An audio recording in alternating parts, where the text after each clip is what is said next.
Hello दोस्तों, मैं राहुल और स्वागत है आप लोगों का आपके अपने YouTube channel R K centre पे। दोस्तों, आज के वीडियो में हम लोग PBU semester 2 major paper history का सबसे इंपॉर्टेंट क्वेश्चन जानने वाले हैं, जो कि क्वेश्चन है आपका कुतुबुद्दीन ऐबक की उपलब्धियों का विवेचना करें। ये जो क्वेश्चन है ना आपका कुतुबुद्दीन ऐबक का, ठीक है, ये मोस्ट इंपॉर्टेंट क्वेश्चन आपका सेमेस्टर 2 और मेजर पेपर 2 का, ठीक है।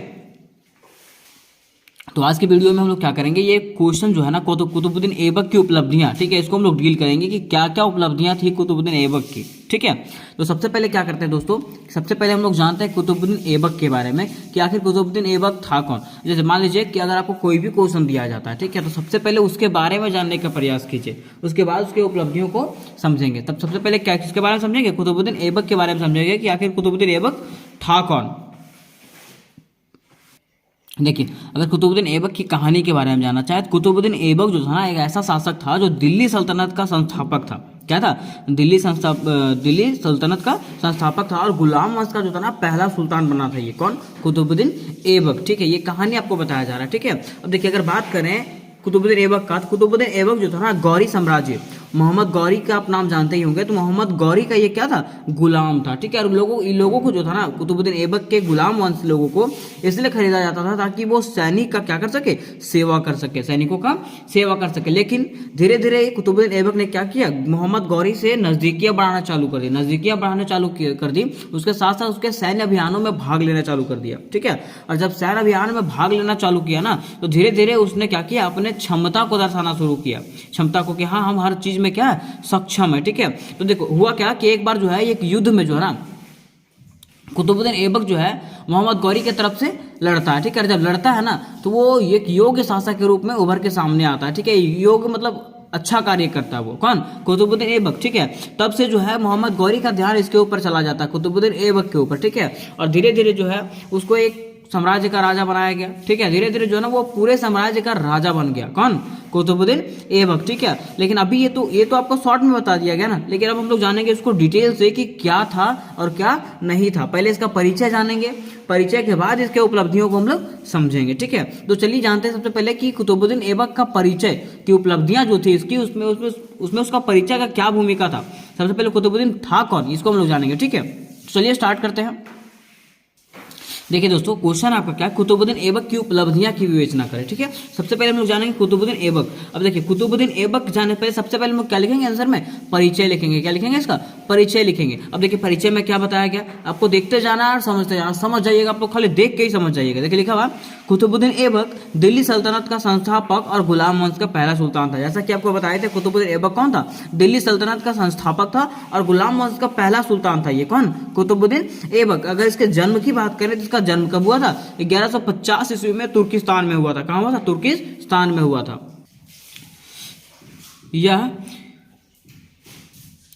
यह गौरी साम्राज्य का सुल्तान मोहम्मद गौरी का एक गुलाम था। ये क्या कौन था कि मोहम्मद गौरी जो थी, ठीक है, गौरी साम्राज्य की सुल्तान थी, तो उसका ये कौन थी, मतलब इसका कौन था? वो गुलाम था। किसका? मोहम्मद गौरी का। कौन था? कुतुबुद्दीन ऐबक। पूछा जाएगा कुतुबुद्दीन ऐबक किसका गुलाम था? किसका गुलाम था? मोहम्मद गौरी का, ठीक है। अब देखिए आगे बताया गया है कि गुलामों को क्यों खरीदा जाता था? तो गुलामों को सैनिक सेवा के लिए खरीदा जाता था। तो उसको भी क्यों खरीदा गया था? ताकि सैनिक का सेवा वो कर सके, ठीक है। गुलाम वंश के लोगों को पहले योग्य नहीं माना जाता था। अगर बात करें गुलाम वंश के लोगों का, तो गुलाम वंश के जो लोग थे उसको योग्य नहीं माना जाता था, कुछ कार्य के लिए योग्य नहीं माना जाता था, इसलिए उन्हें सैनिक सेवा के लिए खरीदा जाता था। इसलिए जो है उसको क्यों खरीदा जाता था? ताकि वो सैनिक का सेवा कर सके, ठीक है। अगर देखिए आगे है, कुतुबुद्दीन ऐबक पहले मोहम्मद गौरी के सैन्य अभियानों का हिस्सा बने। जैसा कि आपको बताया था, धीरे धीरे वो क्या किया, मोहम्मद गौरी के सैन्य अभियानों का हिस्सा बना। कौन? कुतुबुद्दीन ऐबक, ठीक है। और हिस्सा बनकर क्या किया, फिर उसके बाद धीरे धीरे वो वहां का सुल्तान बन गया। फिर धीरे धीरे क्या किया, वहां का वो धीरे धीरे सुल्तान बन गया। कौन बन गया? कुतुबुद्दीन ऐबक, ठीक है। देखिए आगे बताया गया है, सुल्तान बनने के पश्चात उसने लाहौर को अपनी राजधानी बनाया। सुल्तान बनने के बाद क्या किया, उसने लाहौर को, ठीक है, लाहौर को अपना राजधानी बनाया था। कौन बनाया था? कुतुबुद्दीन ऐबक बनाया था। कौन बनाया था? कुतुबुद्दीन ऐबक। पूछा जाएगा कुतुबुद्दीन ऐबक किसको अपना राजधानी बनाया था? तो किसको बनाया था? लाहौर को। किसको बनाया था? लाहौर को, ठीक है। अगर बात करें कुतुबुद्दीन ऐबक की साहसी का, ठीक है, तो लिखा हुआ कुतुबुद्दीन ऐबक अत्यंत साहसी तथा धैर्यवान व्यक्ति था। कुतुबुद्दीन ऐबक कैसा था? साहसी था और धैर्यवान था, मतलब वो हर चीज का धैर्य रखता था वो, ठीक है। आगे लिखा हुआ है, वह एक साधारण दास की स्थिति से अपनी योग्यता के बल पर गौरी भारतीय साम्राज्य का प्रतिनिधि तथा दिल्ली सुल्तान का जो है ना क्या बना, प्रथम सुल्तान बना था। देखिए हुआ क्या कि कुतुबुद्दीन ऐबक जो था पहले क्या था, गुलाम था, ठीक है, लेकिन गुलाम से वो जो है ना धीरे धीरे अपने योग्यता के बल पे वो क्या बना, गौरी साम्राज्य का क्या बन गया, वो संस्थापक, मतलब क्या बोलते हैं उसका, सुल्तान बन गया। उसके साथ साथ जो है ना दिल्ली सल्तनत का भी प्रथम सुल्तान बना था वो कौन, कुतुबुद्दीन ऐबक, ठीक है। आगे है, अपने प्रयत्नों से गजनी से युद्ध करके भारत को अपने प्रभुत्व से मुक्त कर दिया, ठीक है। हुआ क्या कि जब वो वहां का शासक योग्य शासक बन गया, ठीक है, तो वो क्या किया, गजनी से युद्ध लड़ा। किससे युद्ध लड़ा, गजनी से युद्ध लड़ा। गजनी से युद्ध लड़ करके जो ना भारत को उसके प्रभुत्व से मुक्त कर दिया, ठीक है, उसके मतलब शासन व्यवस्था से मुक्त कर दिया। किसको, भारत को। किसको मुक्त कर दिया था, भारत को, ठीक है। आगे बताया गया है कि ऐबक के बारे में हसन निजाम लिखते हैं, वह न्यायप्रिय शासक था जिसने जनता को शांति व समृद्धि प्रदान की। अब देखिए अगर बात करें कुतुबुद्दीन ऐबक का, तो कुतुबुद्दीन ऐबक के बारे में एक लेखक जो है वो लिखते हैं। लेखक कौन थे, इतिहासकार जो थे हसन निजामी। कौन थे, हसन निजामी लिखते हैं कि ये कैसे थे, एक न्यायप्रिय शासक थे। मतलब न्यायप्रिय मतलब वो न्याय करना जानते थे, ठीक है, सबके हित में न्याय करते थे, ठीक है। उसके साथ साथ जिसने जनता को शांति व समृद्धि प्रदान किया, उसने क्या किया, जनता को शांति दिया, शांति के साथ साथ समृद्धि प्रदान किया, मतलब हर एक क्षेत्र में उन्नत किया था। कौन, कुतुबुद्दीन ऐबक। यहाँ तक तो हम लोग जान गए कुतुबुद्दीन ऐबक कौन था, इसका परिचय जान गए। अब हम लोग जानेंगे दोस्तों कि इसका क्या क्या उपलब्धियां थी।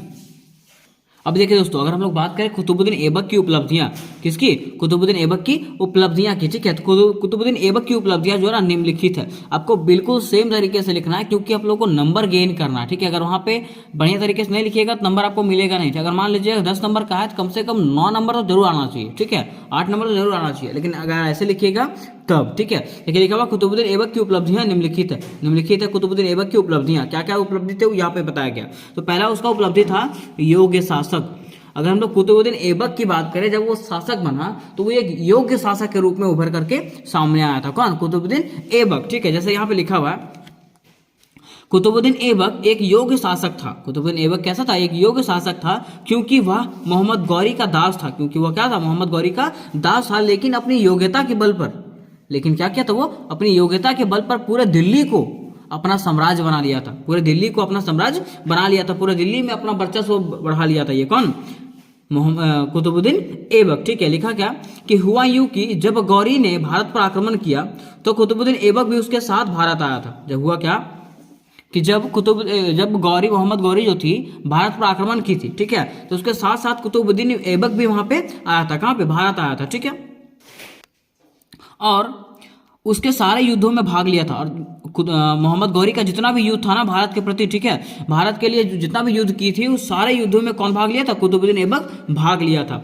और उसको हर तरह से सहायता प्रदान किया। उसके साथ साथ वो जो है ना कुतुबुद्दीन ऐबक जो है मोहम्मद गौरी को हर तरह का सहायता वो दिया था। अतः तराइन के युद्ध, द्वितीय विश्व युद्ध के बाद मोहम्मद गौरी ने अपने जीते हुए प्रदेशों के लिए कुतुबुद्दीन ऐबक को अपना प्रतिनिधित्व चुन लिया, ठीक है।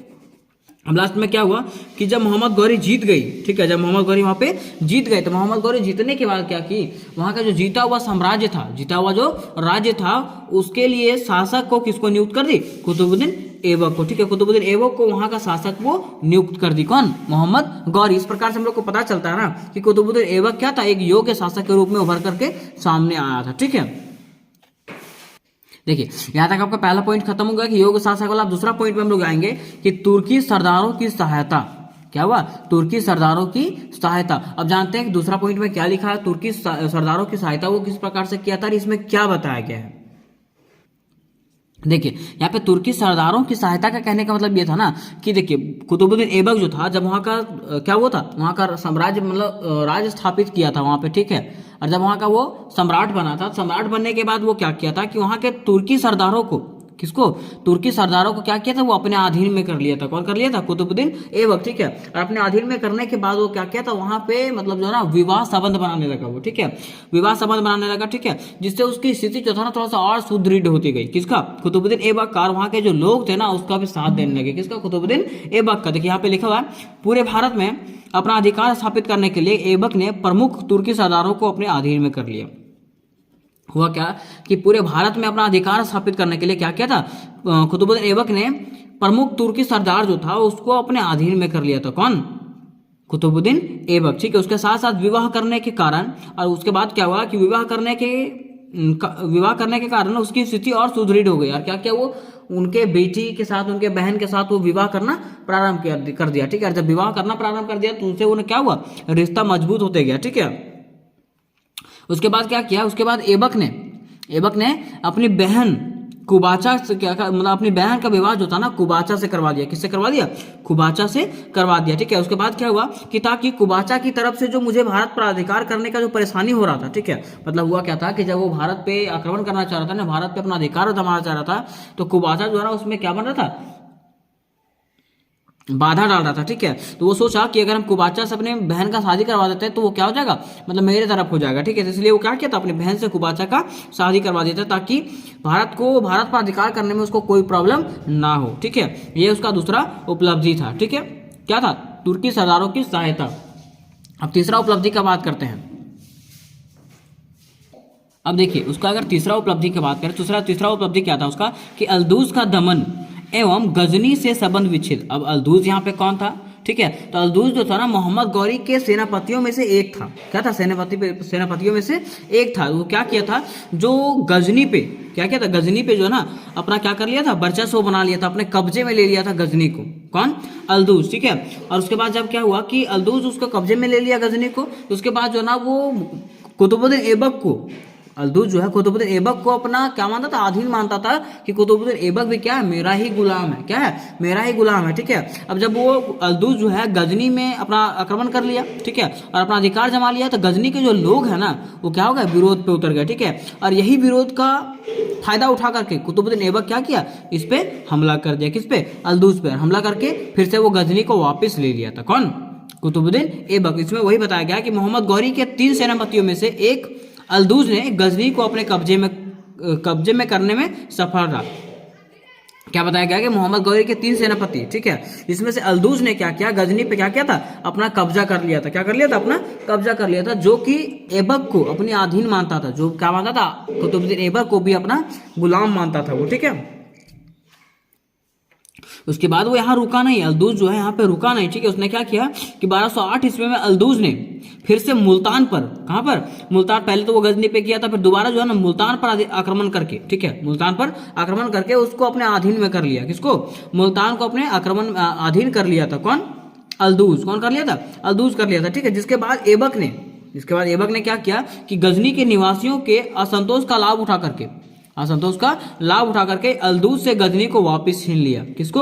अल्दूज को जो ना गजनी से वापस छीन लिया। ठीक है, और जब हुआ क्या, जब अल्दूज जो है गजनी पे आक्रमण किया था पहले, ठीक है, और गजनी पे आक्रमण करने के बाद जब मुल्तान पे आक्रमण किया ना, तो गजनी पे जो है ना थोड़ा सा असंतोष रूप से अत्याचार करना चालू कर दिया था। ठीक है, जिससे वहां के लोग जो है ना क्या हो गए थे, असंतोष हो गए थे। ठीक है, मतलब असंतोष हो गए थे, वो लोग विरोध पे उतर गए थे। जब विरोध पे उतर गया ना तो कुतुबुद्दीन ऐबक को क्या मिला, थोड़ा सा साहस मिला। साहस मिलने के बाद वो क्या किया, फिर से अल्दूज से जो है ना गजनी को वापस छीन लिया। किससे? अल्दूज से जो है ना गजनी को वापस छीन लिया। और अब गजनी किसका हो गया था? कुतुबुद्दीन ऐबक का हो चुका था। ठीक है, देखिए बताया गया है कि गजनी पर ऐबक का 40 दिन तक कब्जा रहा। ठीक है, गजनी पर जो है ना कुतुबुद्दीन ऐबक का 40 दिन तक कब्जा रहा था। कहां तक? कब तक कब्जा रहा था? 40 दिनों तक कब्जा रहा था। किसका? ऐबक का, कुतुबुद्दीन ऐबक का। ऐबक की गजनी अभियान का सबसे बड़ा लाभ यह मिला कि अल्दूज को यह समझ में आ गया था कि वह कितना शक्तिशाली है और वह कभी ऐबक से नहीं उलझेगा। देखिए हुआ क्या कि मतलब कुतुबुद्दीन ऐबक का गजनी अभियान से, ठीक है, उसको सबसे बड़ा यही फायदा मिला ना कि अल्दूज को यह भनक लग गया था, ठीक है, कि कुतुबुद्दीन ऐबक जो था ना हमसे भी बड़ा क्या है, साहसी है। ठीक है, और अब जो है ना वो कुतुबुद्दीन ऐबक जो था, कुतुबुद्दीन ऐबक से जो है ना वो कभी उलझेगा नहीं। कौन? अल्दूज। ठीक है, क्योंकि वो जान गया था कि कुतुबुद्दीन ऐबक क्या चीज है। सो ठीक है, वो उसके अंदर कितना शक्तिशाली है। सो ठीक है, तो वो जान गया था। कौन जान गया था? अल्दूज जान गया था। तो अल्दूज जो है ना अब कभी भी कुतुबुद्दीन ऐबक से उलझेगा नहीं। देखिए दोस्तों, यहां तक हम लोग ने जान लिया। ठीक है, इसके थर्ड पॉइंट तक हम लोग समझ गए। ठीक है, अब देखिए इसको ज्यादा बड़ा करने से भी फायदा नहीं है। ठीक है, इसके साथ साथ देखिए ये तो आपको बता दिया गया कुतुबुद्दीन ऐबक के बारे में, ये मोस्ट इंपॉर्टेंट क्वेश्चन था। और आपको जो है ना इंपॉर्टेंट क्वेश्चन का लिस्ट भी बना दिया गया। ठीक है, जो यूट्यूब में अपलोड कर दिया गया, ठीक है। आपको डिस्क्रिप्शन में लिंक डाल दिया जाएगा, वहां से आप क्या कर सकते हैं, इंपॉर्टेंट जो है ना क्वेश्चन का भी क्वेश्चन देख सकते हैं, कौन सा इंपॉर्टेंट क्वेश्चन था, उसके साथ साथ इंपॉर्टेंट क्वेश्चन का क्वेश्चन आंसर भी बना दिए, वहां से भी आप लोग जाकर के उसको देख सकते हैं, ठीक है। अब देखिए अब पॉइंट नंबर 4 की बात करें तो पॉइंट नंबर 4 वो क्या क्या था, उसका उपलब्धि क्या था, तो निर्माण कार्य क्या था, निर्माण कार्य बनाना, कि वो निर्माण क्या क्या किया था, तो वो जो था निर्माण कार्य में बहुत ज्यादा निपुण था। कौन निपुण था, कुतुबुद्दीन ऐबक। कैसे निपुण था जानते हैं, कुतुबुद्दीन ऐबक ने क्या किया था, निर्माण कार्य में बहुत ज्यादा ध्यान दिया था। कैसे ध्यान दिया था, तो कुतुबुद्दीन ऐबक ने क्या किया, नई दिल्ली में क्या किया था, कुव्वत उल इस्लाम मस्जिद का निर्माण करवाया था। उसके साथ साथ अजमेर में क्या किया था, वो 2.5 दिन का झोपड़ा बनवाया था, ठीक है, और मस्जिद भी बनवाया था वो, ठीक है। मतलब ऐसा देखा जाता है ना कि निर्माण कार्य में वो बहुत ज्यादा निपुण था। यहाँ बताया गया है कि ऐबक ने निर्माण कार्य पर बहुत ज्यादा बल दिया था। कौन, कुतुबुद्दीन ऐबक जो था निर्माण कार्य पर, अगर निर्माण कार्य की बात करें, निर्माण कार्य पर जो है ना वो बहुत ज्यादा बल दिया था। कौन, कुतुबुद्दीन ऐबक। देखा गया कुतुबुद्दीन ऐबक ने दिल्ली में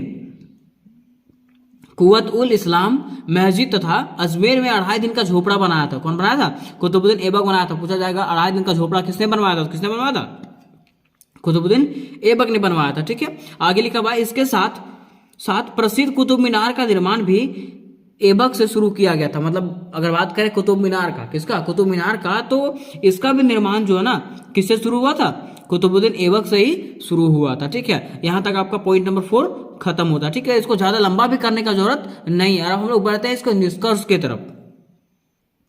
देखिए यहाँ पे निष्कर्ष है, निष्कर्ष आपको लिखा नहीं गया, ठीक है, निष्कर्ष आपको खुद से लिखना है। निष्कर्ष क्या लिखना है दोस्तों, कि देखिए कि उपरोक्त लिखे गए बातों से, उपरोक्त पढ़े गया तो लिखे गए बातों से हम लोग को यह समझ में आया, ठीक है, कि कुतुबुद्दीन ऐबक जो था ना पहले एक गुलाम था। गुलाम किसका था, तो मोहम्मद गौरी का गुलाम था, ठीक है। लेकिन वो अपने योग्यता के बल पे, किसके बल पे, अपने योग्यता के बल पे, अपने साहस के बल पे वो क्या बन गया, वहां का दिल्ली सल्तनत का जो ना पहला सुल्तान बना था। वो कौन, कुतुबुद्दीन ऐबक। तो यही लिखना है कि वो अपने साहस के बल पे, अपने योग्यता के बल पे क्या बना था, दिल्ली सुल्तान का जो है ना, दिल्ली सल्तनत का पहला सुल्तान बना था। वो कौन, कुतुबुद्दीन ऐबक। धीरे धीरे जो, और उसके साथ साथ जो है धीरे धीरे वो क्या किया, अपने साम्राज्य का विस्तार करता चला गया, ठीक है। और वो बहुत सारा निर्माण कार्य भी किया था। यही आपको निष्कर्ष में डाल देना है, ठीक है। तो उम्मीद करते हैं दोस्तों कि आप लोग को बढ़िया समझ में आया होगा। और इससे जुड़ा हुआ अगर कोई और क्वेश्चन आप लोग को चाहिए होगा तो कमेंट में जाकर के कमेंट कीजिएगा, सर कि ये क्वेश्चन मुझे चाहिए, ठीक है। तो मिलता है नेक्स्ट वीडियो में, तब तक के लिए जय हिंद, जय भारत।